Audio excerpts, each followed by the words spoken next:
Hello, ഇന്നത്തെ നമ്മുടെ recipe എന്ന് പറഞ്ഞിട്ടുണ്ടെങ്കിൽ ഒരു കൊറിയാൻഡർ റൈസിൻ്റെ റെസിപ്പിയാണ്. അപ്പോൾ ഇതിലേക്ക് വേണ്ടിയിട്ട് കുറച്ച് മസാലകൾ വേണം.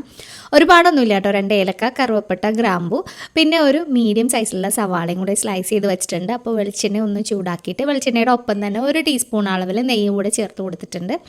മസാലകൾ ആദ്യം ഒന്ന് മൂപ്പിച്ചെടുക്കുക. അതിനുശേഷം നമ്മൾ നേരത്തെ സ്ലൈസ് ചെയ്ത് വെച്ചിട്ടുള്ള സവാള കൂടി ചേർത്തിട്ട് ഒന്ന് വഴറ്റിയെടുക്കുക കേട്ടോ. അപ്പോൾ സവാളയൊക്കെ ചെറുതായിട്ടൊന്ന് കളറ് മാറി തുടങ്ങുന്ന സമയത്ത് നമ്മൾ നേരത്തെ കട്ട് ചെയ്ത് വെച്ചിട്ടുള്ള ഒരു മീഡിയം സൈസിലുള്ള ഒരു ക്യാരറ്റ് ക്യൂബായിട്ട് കട്ട് ചെയ്ത് വെച്ചിട്ടുണ്ട്. അതുപോലെ തന്നെ കുറച്ച് ഗ്രീൻ പീസാണ്. ഇതിപ്പോൾ നിങ്ങൾക്ക് വേണമെന്നുണ്ടെങ്കിൽ ഫ്രോസൺ ഗ്രീൻ പീസ് യൂസ് ചെയ്യാം. അല്ലാന്നുണ്ടെങ്കിൽ നമ്മൾ സാധാരണ വീട്ടിൽ യൂസ് ചെയ്യണ ഗ്രീൻ പീസ് ഒന്ന് കുതിർത്തിട്ട് ഇട്ടാൽ മതിയാകും.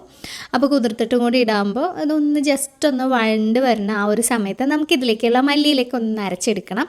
അപ്പോൾ ഞാനിവിടെ 2 പിടി മല്ലിയില എടുത്തിട്ടുണ്ട്. അതുപോലെ ഒരു 1/4 കപ്പ് അളവിൽ പുതിനയിലയും കൂടെ, പിന്നെ ഒരു 2-3 പച്ചമുളക്, 4-5 അല്ലി വെളുത്തുള്ളി, ഒരു ചെറിയ പീസ് ഇഞ്ചി, പിന്നെ ഇതിനെ ഒരു ചെറിയൊരു പുളി ടേസ്റ്റ് വരാൻ വേണ്ടിയിട്ട് ഒരു 2 ടേബിൾ സ്പൂൺ അളവിൽ നമുക്ക് അത്യാവശ്യം ഒരുപാട് പുളിയില്ലാത്ത കട്ടത്തൈരും കൂടെ ചേർത്തിട്ട് ഒന്ന് നന്നായിട്ടൊന്ന് അരച്ചെടുത്ത് ആ ഒരു പേസ്റ്റും കൂടെ ഈ ഒരു വെജിറ്റബിൾസിൻ്റെ ആ ഒരു മിക്സിലേക്ക് ഇട്ട് കൊടുക്കുക. അതൊന്ന് നന്നായിട്ട് മിക്സ് ചെയ്ത് അതിൻ്റെ ആ ഒരു റോ ടേസ്റ്റൊക്കെ ഒന്ന് മാറി വരുന്ന സമയത്ത് അതിലേക്ക് നമ്മൾ എത്രത്തോളം അരിയാണോ എടുക്കുന്നത് അതിൻ്റെ ഇരട്ടി വെള്ളം ഒഴിക്കുക, ആവശ്യത്തിലേക്ക് ഉപ്പിടുക. ഇത്രയും മതി. അപ്പോൾ ഞാനിവിടെ 1 കപ്പ് അളവിൽ കൈമ റൈസ് ഒന്ന് കഴുകി ഒരു 10-15 മിനിറ്റ് ഒന്ന് കുതിർത്ത് വെച്ചതാണ് കേട്ടോ. അപ്പോൾ ഒരുപാട് നേരമൊന്നും വേണ്ട, കൂടി വന്ന അരമണിക്കൂർ അത്രയും നേരം മാത്രം മതിയാകും.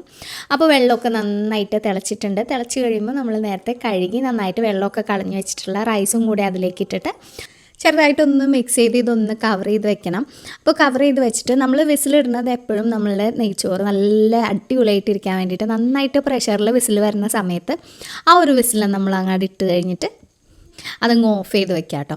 അത് നല്ല പ്രഷറിൽ വിസിൽ വന്നു കഴിഞ്ഞ് കഴിഞ്ഞാൽ ആ വിസിലിട്ടിട്ട് ഓഫ് ചെയ്ത് വെക്കുകയാണെന്നുണ്ടെങ്കിൽ നല്ല വിട്ട് ചോറായിട്ട് കിട്ടും. അപ്പോൾ ഞാൻ ഒന്ന് ട്രൈ ചെയ്ത് നോക്കിയപ്പോൾ നല്ല അടിപൊളിയായിട്ട് കിട്ടിയിട്ടുണ്ട്. ഇത് നിങ്ങൾക്ക് കാണുമ്പോൾ തന്നെ അറിയാൻ പറ്റും. ഒന്ന് ആ ഒരു ട്രിക്ക് ഒന്ന് ട്രൈ ചെയ്ത് നോക്കണം. നമ്മൾ നന്നായിട്ട് വിസിൽ വന്നു കഴിയുമ്പോൾ വെയിറ്റ് ഇട്ടിട്ട് ആ ഒരു ഗ്യാസ് സ്റ്റോപ്പിൻ്റെ മുകളിൽ തന്നെ ഓഫ് ചെയ്ത് വെക്കുക. അപ്പോൾ ആ ഒരു ചൂടിലിരുന്നിട്ട് കറക്റ്റ് വേവായിട്ട് കിട്ടിക്കോളും.